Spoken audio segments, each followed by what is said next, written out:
Hornchurch, Ickenham, Hainault, Cockfosters, Ravenscourt Park, Bromley by Bow, Morden, Monument, Mornington, Crescent, Paddington, Plaistow, Pimlico, Dagenham, Heathway, Elephant and Castle, Richmond, Sloane Square, Beckentry, Brixton, Barbican, Chorleywood, Amersham, Eastcote, Alperton, East Hello Finchley. everyone, Nick here and welcome to my second book review on this channel. I previously did Doctor Who Engines of War, the only book for the Doctor's, the War Doctor. Today I'll be looking at a completely different book. I will not be doing a Doctor Who book, it's not even going to be a fiction book. I'm looking at Andrew Martin's Underground, Overground, which I've had for a few years, but until recently I've never gotten round to reading it, and the reason it's a bit damaged at the top and the bottom is because I've been taking it on my commutes from Bishop Stortford to Cambridge in my when going to university in the some couple of days a week. I used to listen to Big Finish audios on my phone, but my headphones are broken, or maybe it's the output on the phone. I still have to check. Either way, one or the other. That's still I can't listen to Big Finish on the train at the moment. And not since the end of February, start of March, and that's why since then I've been reading books. Started with Engines of War, and I moved on to Doctor Who Scratchman, which will be getting its own Universals review soon. In fact, I'm going to record it later. And then it was Underground, Overground, a book that I read the prelude bit, the Dad I'm Off to London preface, the Dad I'm Off to London preface, and just never got round to reading the rest of the book. But after Scratchman, I decided to check this one out, and I think Engines of War, it took me about a week or two to read. I think it was 2 weeks. Scratchman's about 2 or so weeks. I think this one was about 3 weeks to read, 3 or 4 weeks. I'm not sure. I mean, not 4 weeks. I think 3 weeks. It's a quite condensed history of the Underground. It's not a complete history, but it's got quite a couple of facts, quite a lot of knowledge. It looks at the people as well as the tube lines themselves, and quite a lot of interesting facts. My favourite bits are, of course, when they talk about the tube lines themselves. So when they talk about the Metropolitan line, the District line, how parts of when they came together to make the Circle line, how parts of the Metropolitan has become the Hammersmith and City, the Waterloo and City being built, and that of course didn't become Underground until not long after the Hammersmith and City line came along. Part of the Met became the Hammersmith and City. East London, again, part of the Met and District before becoming the same thing, becoming part of the Overground. The Central, the Northern line, how that was built, part of it being the City and South London Railway, and part of it being the Hampstead, Euston and Strand Railway, I believe. Maybe in here somewhere. Yeah, or the Great Northern City, I think. No, that wasn't. No, I think that might be the extension of the. Oh no, that one was that's what's the Northern City line, which is now run by Great Northern on between Finsbury Park and Moorgate. My mistake. No, I was right about the Charing Cross, Euston, Hampstead, or Hampstead, Euston, Strand. That and the City in South London became the Northern Line, with the Northern City branch being a branch of that, and would have been part of the Northern Line had Northern Lights in its entirety been finished. But as it wasn't, it's now part of the National Rail Network, currently run by Great Northern. They've got some new trains coming to it soon. Lovely jubbly. So we've also got Central Line. That had most of its extension done. I think the only 2 bits of the extension that weren't done, and it's not mentioned in this book, but it's mentioned on this fantastic book here, The Spread of London's Underground. Might review this at some point, but it mentions there was extensions on westbound on the Central Line in the 30s and 40s, and Wikipedia also has this north of West Ruslip to Denham via a station that's now closed at Harefield Road. Which was on the main line. Dereham, on the other hand, is still open and is served by Chiltern Railways. However, not a very heavy use service. the Underground went to there, I think the service would probably be a bit more, but I can't say the same about West Ruslip. I'm not certain about that. It's not exactly High Wycombe, is it? No, I don't think the Central Line would ever go to High Wycombe. Only the Metropolitan's ever gone further than, gone very far into the country. Yes, the Central Line went to Epping and at one point had a branch to Wonga, but besides that, there hasn't really been much going into the home counties, at least that far beyond the M25. And Metropolitan Line went all the way to into the middle of nowhere, Verney Junction on the Verity Line between Oxford and Cambridge, and with a junction, which also had a junction for a branch to Banbury via Buckingham. And the Metropolitan Line followed the Grand Central up to Quentin Road, which now has the Buckinghamshire Rail Museum Railway Centre, and then took a bit of a detour to get to Verney Road instead of the shortcut a little bit further up. And there was also a little tramway from the Quentin Road to Brill. In fact, if that Brill tramway went any further west, it would hit Oxford. About another 5 to 10 miles west, it would hit Oxford. So, yeah, if the Metropolitan lost its could have had trains going to Oxford we could have known the plans could have gone to Oxford or Banbury. Yeah, in fact, I think this book even mentions there was plans for it to go up north, further up north, and maybe even connect to the south, going through central London. But that would mean the Metropolitan would exactly become the metro service. Now we know it now, as opposed it would become more of a crossrails, what we know Crossrail to be. Something a bit different. Also, the District Line has services heading west to Windsor at some, and east to Southend at some, and Shoeburyness at some points. But obviously these didn't stick, and you can get trains heading out to Windsor by Great Western Railway. You may need to change at Sloughdow. This is the Great District Line heading via Ealing, by the way. More direct. You could also get South West trains to Windsor and Eton Riverside, and the Great Western is Windsor and Eton Central. And going to Southend and Shoeburyness, C2C via Southend Central, and if you want Victoria, Greater Anglia. So, yeah, it's got some good facts about both past and present Tube, and some looks at the future. I do have a couple of nitpicks, I have to say. First of all, he gets Bayswater and Queensway confused. When he mentions Bayswater on the District Line, he then said, Metropolitan first, and that became the Circle, and the District joined it as well. But says Bayswater, now Queensway. No, that is still Bayswater. And similarly on the Central Line, he says Queensway, now Bayswater. No, that is still Queensway. They're very close to each other, but Bayswater is still Bayswater, and Queensway is still Queensway.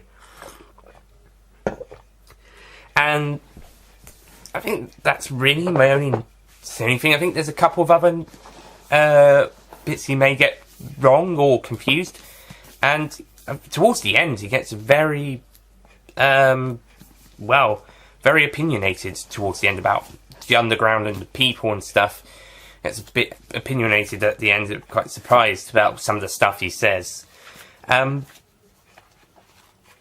But overall, this is a interesting book. I mean, it's a bit of a long read, and it will be there'll be lots of places in between where you're just waiting. You're reading it and you're just waiting. When we're going to get to the next line? When's the next line opening? But it has some great information on the people creating it and the lines themselves and some stuff around it. Lots of really interesting stuff, and has some great stuff. But like I said, it does feel a bit of a drag at some points and a bit slow in other places, and you're just waiting. Can we just get to the Victoria line already? Or can we just go on the Central? Yeah. Are we at the Bakerloo yet? Stuff like that. There's a lot on the Metropolitan and the District. It's about what? Apart from stuff that they mentioned about in fact, the first chapter is pre-Underground. Then you get the building of the Metropolitan. Then you get more of the Metropolitan, as well as its a bit of the District, the Metropolitan, the District, and what would become the Circle and Hammersmith and City. And then you get a bit more Met and District, and a bit of the East London line, and then you finally get to deep level You finally get to the City in South London, aka part of the Northern Line, before you finally and then you get to more deep level tubes. Waterloo and City, which become London Underground in the 90s. Central London, which is Central, and then Great Northern City, the Northern City line, which, like London Overground, East London has passed over to National Rail. In East London's case, Overground; in Northern City, Great Northern. London Overground can also be considered a TfL service, as well as a National Rail one. I expect Crossrail will be the same. And then you get the next couple of lines, and then there's more on what London was like at the time, and then you get extensions and plans and expansions, London Passenger Board, new works programmes, and then you get to the war, and then we get to do the Victoria Line and the Jubilee Lines and Ken Livingstone, and eventually the present day. There's also some nice little pictures in there at times to help fill the void at some points, to get some nice pictures, and as good stuff. This mentions the Holborn Viaduct, even mentions a bit of Thameslink at one point, in fact, and how the Metropolitan helped build the Thameslink, or what was the Snow Hill Tunnel, which I believe Thameslink now uses, and how the Holborn Viaduct, or I think, is it the... Yeah, it's not the Holborn Viaduct, it's the Snow Hill Tunnel and Ludgate Hill Viaduct, and then into Snow Hill Tunnel. That was knocked down in the 90s. I've seen bits of it in pictures, and I've seen it in the film Oliver, the 1968 film based on the stage musical. Seen the viaduct, I just wondered, where was that? Is that now the Holborn Viaduct, which is a road going over a river? But no, it was formerly formerly the Ludgate Hill Viaduct, which is now underground instead of above ground, and it's been replaced by City Thameslink station on Thameslink, and that was about the late 80s that they did that. And City Widened Lines, it also mentions those as well, which is basically Thameslink and former Thameslink services into Moorgate, which are now gone thanks to platform extensions at Farringdon heading south because they couldn't go north due to a dip in the hills. So from that, since 2009, there's been no National Rail service at Barbican and no Thameslink at Moorgate. You still got the Great Northern on the Northern City, and thank goodness that they did turn that into a National Rail line, as trains previously coming from that direction would have to go through tunnels at King's Cross onto the widened lines, and then through Farringdon and then into Moorgate. And because with this extension, platform extension at Farringdon, there would be no way these trains could go into Moorgate apart from taking over the Northern City line. So thank goodness they managed to do that approximately 34 years before this platform extension. Someone obviously realised that they had to do it 34 years early. Yeah. Okay, that was a bit of a joke, but yeah, just saying. So overall, Overground, it's a good read, but it will take you a bit of a while. If you're a commuter, it will probably take you a couple of days. Even if you're just reading in bed at home, it might take you a couple of long time. But it's still interesting and it's good stuff. I recommend it to those who are Londoners and those who are commuters, especially if you're using the Underground or the East London line or Northern City line, or Thameslink between St Pancras and Blackfriars, because it does reflect on those lines. And also maybe if you're a commuter from Buckinghamshire or from Windsor and Berkshire or Southend or South Essex. Personally, I'm a Hertfordshire chap, so and I didn't really commute to London.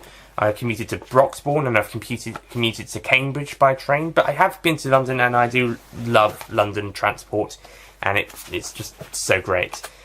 So there you go. But yeah, good book, and I think people will like it. And as well as commuters, well, maybe commuters will hate it on the other hand, but I also think tube and rails and London transport nuts will also love it. And maybe it'll just be a great book. I noticed there was a paperback edition in my local Wetherspoons, but I think a few some time ago, but I don't think it's there now.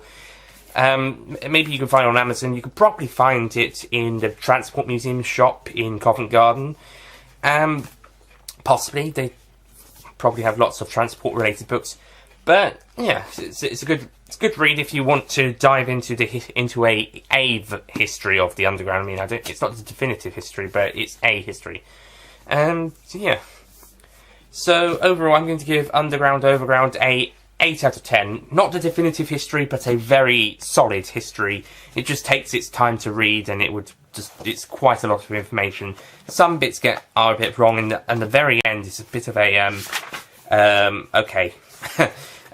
This is some opinions, that make you stop and think, okay, and make you a bit worried. But, despite that, great information, great history. Some stuff I didn't know, some stuff I did know. Didn't know Ken Livingstone was that into the transport system. But hey, I guess that's how he became Mayor of London in 2000. And good old Ken Livingstone. Good stuff. So, yeah. So I do recommend it. Yeah, it is. I think it did mention Crossrail's due to open in 2017. Even for 2012, when the book was published, I'm sure it was actually planned for 2018. And of course, now we know it's actually going to be 2019. Yeah, parts of it are part of TfL Rail in 15 and 17, and it was supposed to open. No, not 17, 18. The new trains came in 17, and it was supposed to open in 18, but with a bit more in 19 and then later in 19. But I think if all goes to plan, I think if it's still going to open in December 2019, then the entire thing will be open as opposed to stage by stage like they originally planned. We'll see how it goes. It might end up being 2020, and the same and I think it also mentions the Battersea extension on the Northern Line. That I think he mentioned that was due for 2020. That's also going to be late 21, early 22, due to the Bank Station redevelopment as well, by the way. So, yeah. The next couple of years are going to be quite busy for the Underground and TfL.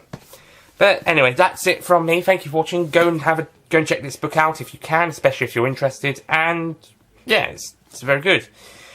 Yeah, so that's it from me. Thank you for watching, and I'll see you guys next time. Goodbye. Green Park, Holland Park, Hyde Park Corner and Upney, Moor Park, Tufton Park, Chiswick Park, Newbury Park, Finsbury Park, Roding Valley, Hendon Central, Hounslow Central, Wembley Central, Belsize Park, Finchley Central, Covent Garden, Tottenham Court Road, Woodside Park, Wood Lane, Hanger Lane, Chancery Lane, Rainers Lane, Turbot Lane, Turnham Green, Buckhurst Hill, Goddard Green, Kensal Green, Parsons Green, Stepney Green, Roslyn Green, Bedford Green, Harrow on the Hill, Arnish Grove, Labrador Grove, Boston Manor, Manor House, St James Park and St John's Wood, Shepherd's Bush Market, Shepherd's Bush, Harleston, Holborn, Northwood, Hill Stratford, White City, Whitechapel, Willesden Junction, Wimbledon, Ruislip Gardens, South Ruislip, West Ruislip Manor, Great Portland Street, Dagenham, East Bounds, Green, Bank.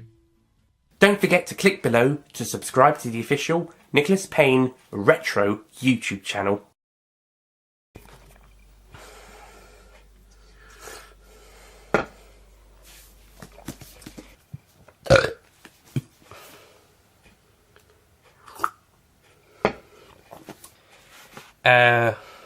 St. Paul's Viaduct.